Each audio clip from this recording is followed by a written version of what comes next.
big story that we are tracking very closely here at Mirror Now is about the top tech bosses, including the CEO of Microsoft and Google, who were summoned to the White House for an emergency meeting and were told that they must protect the public from the dangers of artificial intelligence, or the AI as it's popularly called. Now, this urgent meeting comes amid alarming reports about the unrestricted growth and the potential subversive powers of the AI. The White House is making an effort to establish government oversight and regulations in the field, as reports say that the White House believes that the private sector companies have a responsibility to make sure that artificial intelligence products are safe before they are released.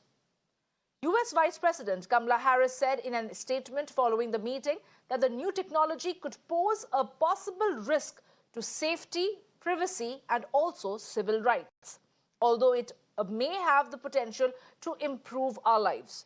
She said that the private sector had an ethical, moral, and legal responsibility to ensure the safety and security of their products. The White House has also announced a $140 million investment from the National Science Foundation to launch 7 new AI research institutes.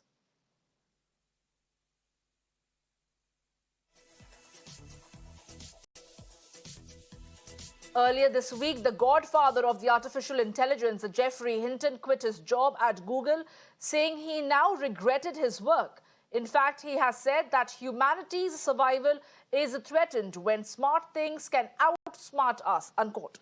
He also said that it's important to make sure that they are used for people's benefits, else they can be scary. If you look at these large language models, they have about 1 trillion connections. And things like GPT-4 know much more than we do. They have sort of common sense knowledge about everything. And so they probably know 1,000 times as much as a person. But they've got 1 trillion connections and we've got 100 trillion connections. So they're much, much better at getting a lot of knowledge into only 1 trillion connections than we are. And I think it's because backpropagation may be a much, much better learning algorithm than what we've got. That's scary. What we really want, I don't think we're going to stop developing them because they're so useful. They'll be incredibly useful in medicine and in everything else. So I don't think there's much chance of stopping development. What we want is some way of making sure that even if they're smarter than us, they're going to do things that are beneficial for us. And to discuss this further, I'm joined by our guest this afternoon. I'm joined by Ankush Sabharwal, who is the CEO and a co-owner of Corover. And I'm also joined by Sandeep Srinivasa, who is also an artificial intelligence expert and the founder of redcarpet.ai. Good afternoon to both of you, and thank you for taking our time to join us here at Mirror Now. My first question, of course, would go across to Sandeep Srinivasa. Mr. Srinivasa, how do you look at today's meeting? What is the significance of today's meeting, and what has been the need for the White House to call for this urgent meeting? Put things into perspective for us as far as the need to call the top bosses of the big techs. Thank you so much for having me here. In fact, I would say that the US has always been behind when it comes to privacy regulation. Europe has always been ahead. GDPR, of course, has been a much more pervasive regulation around privacy. The US is actually following Europe's example. Europe has actually, in 2022, much before all this hype happened, started creating an AI regulation around privacy. And almost like a couple of months back, Italy went so far as to ban ChatGPT unless OpenAI fixes some of their privacy disclosures and everything. So I would say that this meeting has been a long time coming, and obviously the US always is more careful when it has to kind of regulate data, from a privacy standpoint. And it kind of watches for the rest of the world when it comes to that, especially Europe, to do that. So I would not classify it as a surprise. This has been, well expected ever since EU regulations came in, the Italy ban happened and everything. So perfect timing, I would say. Okay, let me also go across to the other guest right now. You're calling it to be a case of perfect timing in this regard. But Ankush Sabharwal, you have also worked closely with the government in several of the projects where you have yourself built several bot projects. I have to ask you about what are the areas of concerns that needs to be factored in? Like if you could give us a brief overview about the threat and the risks that the AI poses in our day-to-day lives when we are using the internet and computers. Absolutely. I think the part of uh, the question has an answer, right? There is a threat. I think these meetings have been called upon. I think this is probably the first at that level in the US, but we had several meetings with the top leaders here in India already. So I think India is also thinking and talking on same lines. And if you see the yesterday's news, I think $140 million has been budgeted for AI, and India is again leading there. I think India has budgeted around 200 million. And the fourth, I think the factors which you have asked, what should be considered, right, to contain the safety and what should be the safety net. I think very clear in my mind. There are four pillars if we include. Before coming to these four pillars, it's AI, right? It is biased, whether it's intentionally or unintentionally biased, right? It's a data.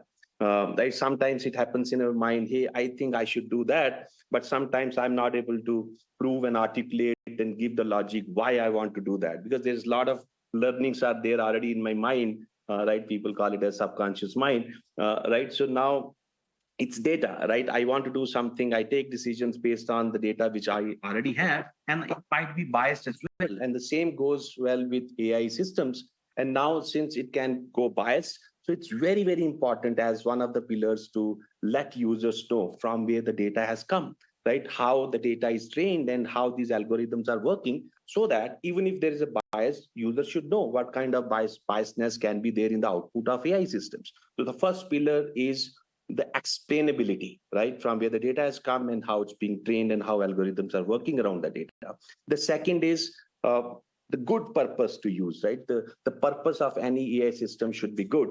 And the third, of course, is inclusivity, right? Inclusivity is on the purpose, on the usage, and from where the data is coming. And the fourth, which is I think much talked about, is uh, the data privacy, right? So how the data is coming, how we are storing, how it's being given to other systems, are we taking consent of the users or not? So four pillars is the good purpose, inclusivity, responsible use of data, and explainability. I think if we put that into perspective and create some kind of scoring mechanism, I think it will be easy for all the users to know, hey, I'm using this system and what's the score in these four parameters and factors in different weightage. Mr. Srinivasa, I will come back to you. Taking a leaf from the statement of US Vice President Kamala Harris, she goes on to talk about the sense of responsibility. What I need to ask you is that do the big techs really have an ethical and a legal obligation to ensure that the product that they are putting out needs to comply with the safety or the safeguards to ensure that the privacy isn't impinged upon? Yeah, I'll go and answer that. No, that Sure. question was for Mr. Srinivasa. Please go ahead. Okay, so that's a great question, and the onus of how much responsibility comes on big techs has been at debate, not just in AI, in various other fields, right? In India, financial sector has been under that scanner for a very long time. If you look at, it's not just like companies. Like in India, even the government is looked at with that eye. The Aadhaar regulation obviously takes a stand of proportionality. Do you really need so much data? Do you really need to take the Aadhaar at any point? Google Play in India has been in the forefront of again the magnifying glass into how it's collecting data, how it's using that data. Is it using it for its own commercial benefits to detriment of others? A level playing field and everything. So yes, I think big tech, big corporates, everyone have to have a certain amount of regulation. This is not unusual. There's a lot of debate I hear from people that AI should not be regulated, but I think good regulation in place kind of helps the industry, helps everyone, helps the consumer. That has worked brilliantly in financial services, right? When you take a loan and you get a credit score. Credit scores are a primitive form of AI, right?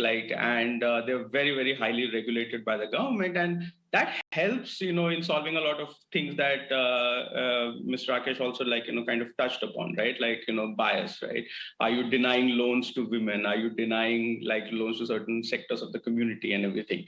So I think good regulation, imposing of those constraints is a good thing. And I don't think we should all be afraid of regulation and anything. I think the industry should rather collaborate and I think take a step forward in saying that we do need that kind of regulation and everybody can play together. Absolutely, Mr. Srinivasa. But Mr. Sabharwal, we did see how the godfather of artificial intelligence, Geoffrey Hinton, had recently resigned because he wanted to go to public and make them aware about the dangers that the artificial intelligence may pose to their daily lives. The question I'm asking you over here is that, is there at all, could there ever be something called an ethical use of the artificial intelligence, the responsible use of data? Can there ever be that in the systems in place, or it's bound to be misused?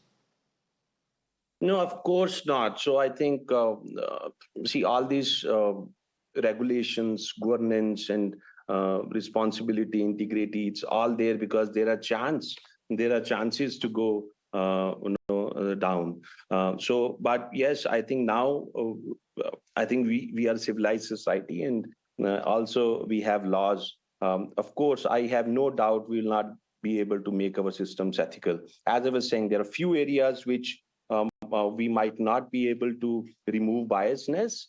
That should be well informed to the users as disclaimers. And in fact, I think the world has already taken a lead here to ensure our AI products and platforms are ethical. I think I think for the audience, there is GPAI, a global partnership on AI. It's a consortium created with 29 countries in India, US, and UK, and many other countries are part of it. And glad to know India is leading that. And that is all about responsible and human-centric use of AI. I think technologies are they also want the system to be fair so that people use it. I think technologies are also working, and the government and these authorities are also working. And these consortiums are created from industry, academia, government, and many other forums. I think I have no doubt soon our systems would be responsible and ethical enough. Mr. Srinivasa, last comments from you about how the White House has announced that they are all set to make an investment of $140 million from the National Science Foundation to launch 7 new AI research institutions. Now, do you think that going forward, these investments are only going to grow in the AI sector, and that is the need for the safeguards to be put in place? So, in fact, I would say that, again, the US has been lagging here, and I don't think that's the example you should look at. The example you should look at here is obviously China, right?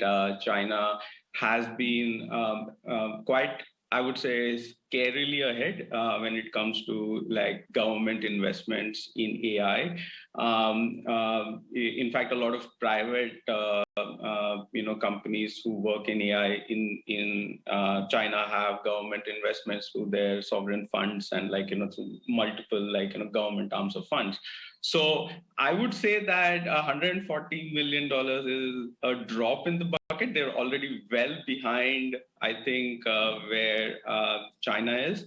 The second large investments that are happening in this area, surprisingly, is from Saudi and from the UAE, who are basically looking at AI and related technologies as their next leap of investment after oil, right? Data is the new oil, right? AI is the new oil. So I would say that, even if you kind of do a current comparison, the $140 million is like a small drop in the bucket. Right. So, I mean, it goes beyond saying that, like, obviously it is going to be like much, much higher to even take it at par with other countries. Well, absolutely. Very interesting that you brought that data out in comparison with China. But thank you for joining us here at Mirror Now and sharing your views and putting things into perspective for us about this story that we were tracking very closely. Ankush Sabharwal and Sandeep Srinivasa, thank you for joining us here at Mirror Now.